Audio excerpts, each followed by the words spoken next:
Доброе утро, дорогие друзья! Меня зовут Стали Ханкишиев. Это программа о вкусной и здоровой пище. Вы только полюбуйтесь, какая красота у меня на руках. Не иначе, как для целого обеда продукты. Итак, итальянский обед номер 2. Если это обед, то на кухне должна кипеть большая кастрюля с водой. А что в кастрюлю? В кастрюлю, разумеется, некоторые овощи. Например, морковь ломтиками наискосок.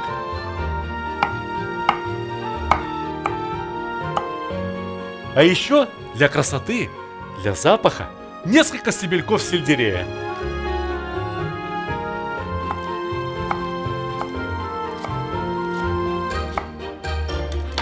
Ну и лук. Да не один лук, а несколько головок, например, 3-4. И прежде чем все это отправится в кастрюлю, необходимо посолить воду. Это на килограмм овощей, это почти на килограмм телятины, а это на 3 литра бульона. Овощи, все овощи в будущий бульон.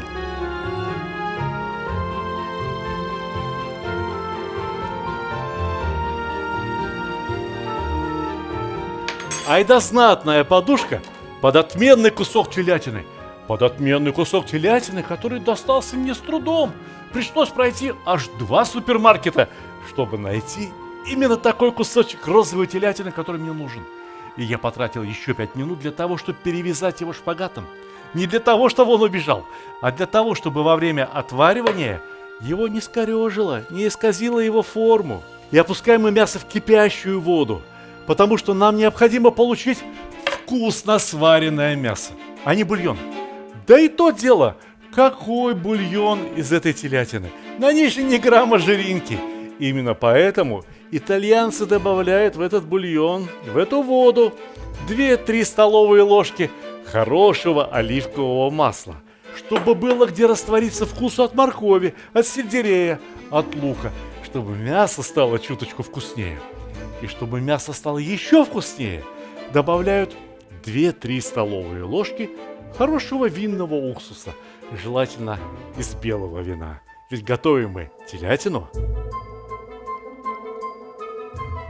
Огонь под кастрюлей убавляем до самого минимального, прикрываем кастрюлю, но не закрываем ее полностью. И у нас есть целых 2 часа, которые необходимо провести с пользой. Я провожу время за чтением книг, за чтением кулинарных книг. Это книга на английском языке, но состоит она только из аутентичных рецептов настоящей итальянской кухни. Мы сегодня готовим холодный вариант телятины под соусом из тунца. Почему я уточняю холодный вариант? Да дело в том, что у вителла тоната, так это блюдо называется на английском языке, есть еще и горячий вариант. Ну а если вам не нравятся книги итальянские, то почитайте, пожалуйста, книги мои. Вот эта книга моя предпоследняя, «Счастье кулинара». Она преимущественно о русской кухне, о кухне моего детства. В некотором роде автобиографическая книга. А вот эта книга, она вам понравится, потому что эта книга сплошь про баранину. Все о баранине. Как ее варить, как ее жарить, как ее тушить, как ее запекать. Одним словом, не пожалеете.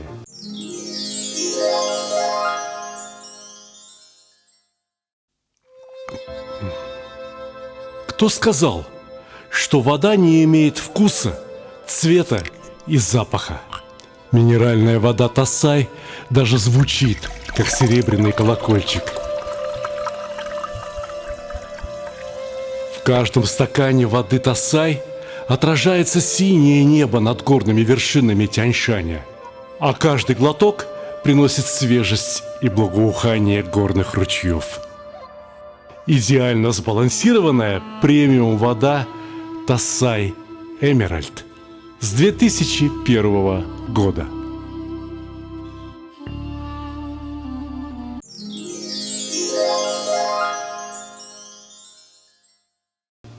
Мало кто верит, что телятина должна готовиться 2 часа. Казалось бы, телятина — молодое мясо.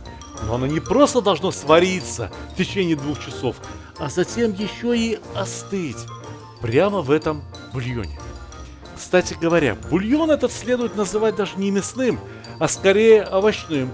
Это хороший овощной бульон, из которого даже пену снимать не пришлось, потому что практически нет того белка, который образует пену в телятине. Я отбираю примерно стаканчик бульона, он мне сейчас понадобится. Понадобится для того, чтобы приготовить соус из тунца. Да только не пугайтесь так этого слова. Свежий, дорогущий тунец нам не понадобится. Понадобятся обыкновенные консервы из тунца в собственном соку. Да, в самой Италии именно так и готовят. У меня здесь 3 баночки консервированного тунца.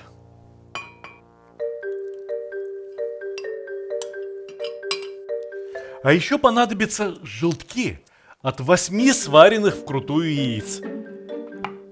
Видите, желтки какие красивые. Вот что значит правильно сваренное яйцо. Не переваренное, без вот этого противного синего ободка вокруг желтка. Куда вы используете белок, подумайте сами. Можно, например, икрой начинить. Ведь мы же готовимся практически к праздничному столу.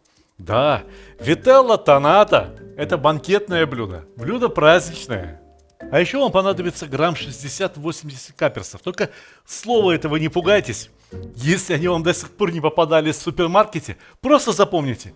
Каперсы, вот там же, где оливки стоят, там рядом будет непременно баночка с каперсами.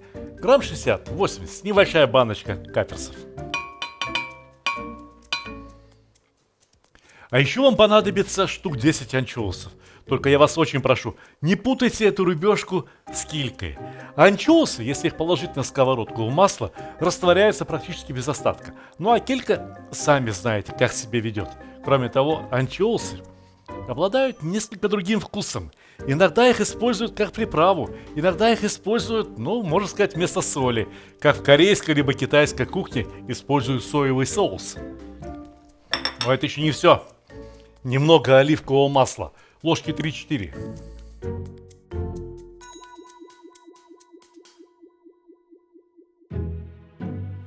Весь бульон.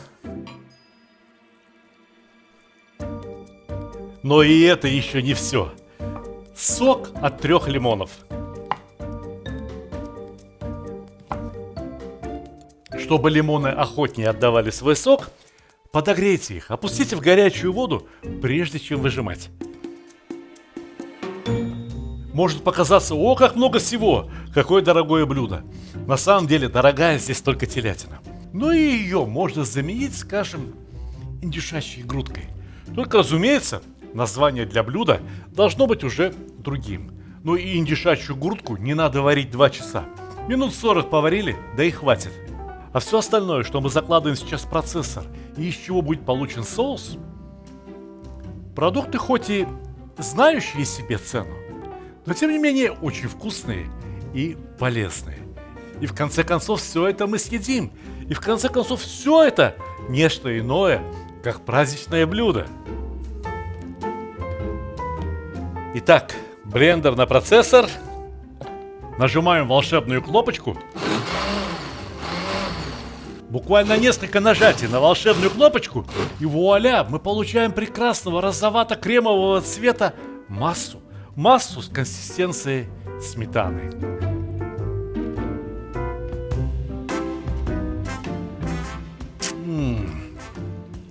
На хлеб маш и ешь. Но погодите, до этого еще далеко. Нам необходимо приготовить главное блюдо итальянской кухни – пасту.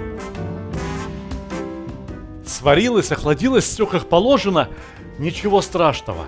Такие блюда, как правило, готовятся заранее, перед большими праздниками, чтобы подать его на стол ко всеобщему восхищению. Распутываем кусочек телятины. И теперь нарезаем. О, вы бы знали, как экономно умеют нарезать итальянские повара. Они берут специальную машинку для нарезки, как пармскую ветчину, как дорогую колбасу нарезают, и точно так же нарезают телятину. А вот соуса они берут куда как побольше. Они соусом сначала промазывают все блюдо, где будет подаваться телятина, и затем выкладывают слой телятины.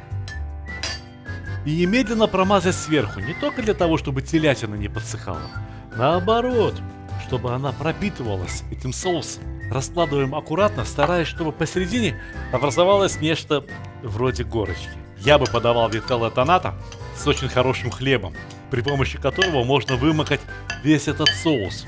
Но прежде чем его подавать на стол, вителла тонната должно настояться. Простоять хотя бы несколько часов в холодильнике.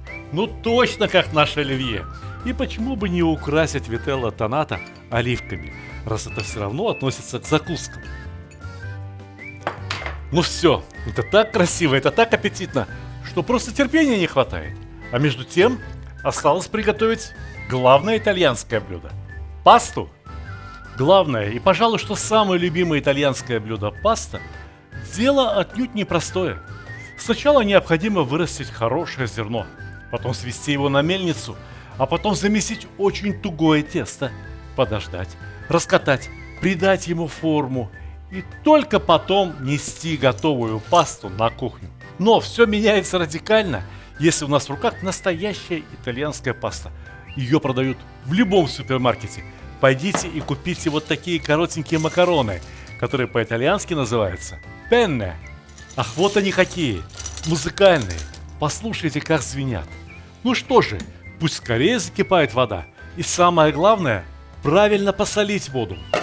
Воды у меня почти что 3 литра. Макарон у меня полкилограмма. Значит, воды понадобится все 2,5 литра. О, а у меня почти 3. Значит, соли уйдет примерно 3 ложки. Не беспокойтесь, паста не возьмет лишнюю соль. На каждый литр воды 1 столовая ложка соли. Понадобится еще и сковородка. Не очень большая и на не очень большом огне.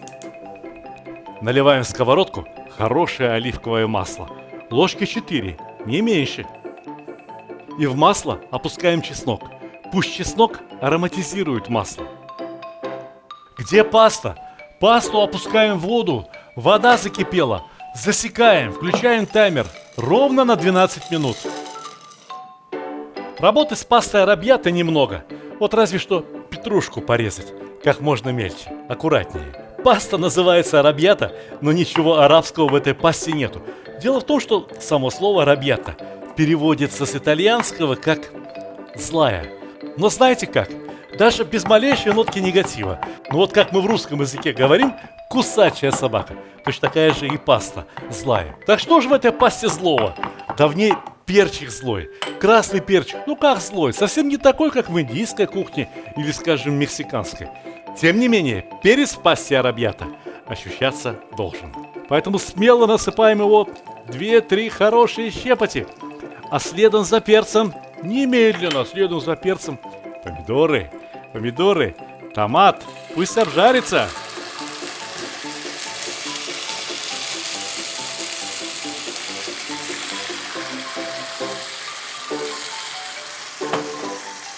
Помидоры должны потомиться вместе с перцем и с чесноком, ну буквально 2-3 минуты. Помидоры всего лишь навсего должны обменяться вкусами с чесноком и с этим самым перцем. Кажется, там паста сварилась. Вынимаем, достаем, даем стечь всей воде. Вы видите, какая паста? Варилась 12 минут, но не переварилась. Так и осталась аль денте, что означает на зубок.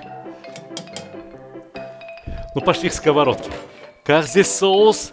Как здесь чесночок поживает? Убираем, он нам больше не нужен. И отправляем всю пасту в томат с перцем.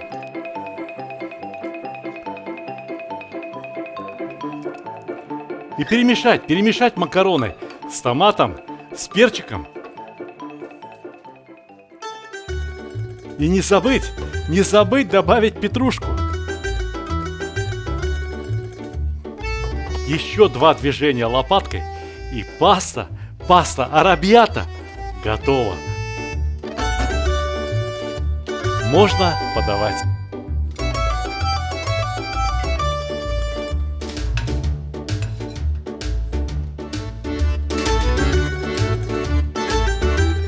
Дорогие друзья, мы ждем ваших откликов.